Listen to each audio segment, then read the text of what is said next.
Chaque mercredi, M6 présente 5 projets innovants lors de la diffusion de Qui veut être mon associé ? En deuxième partie de soirée, 2 cas inédits complètent la soirée. Mais comment tout ça est-il articulé ? Télé Loisirs a posé la question à la production. Cela fait plusieurs semaines que la 3e saison de Qui veut être mon associé ? Est diffusée chaque mercredi sur M6. Cette année, Jean-Pierre Nadir, Delphine André, Marc Simoncini, Éric Larchevêque et Anthony Bourbon ont été rejoints par Isabelle Chevalier, une nouvelle investisseuse qui s'est totalement intégrée à la bande de l'émission, notamment parce qu'elle est déjà apparue dans la version québécoise du programme.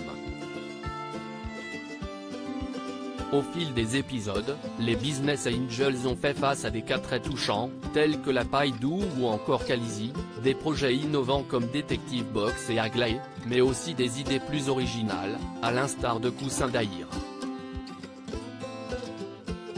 Qui veut être mon associé ?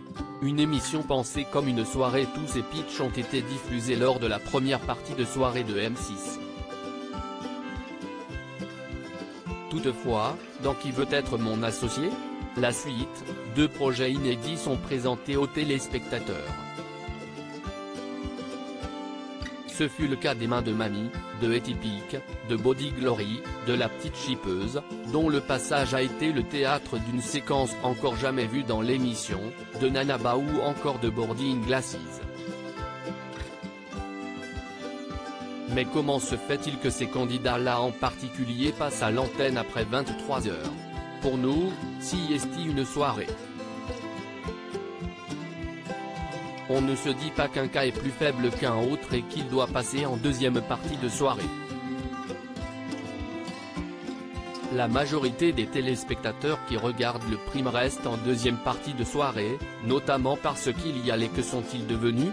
Répond Ombline Rousseau, la coproductrice, interrogée par Télé Loisirs.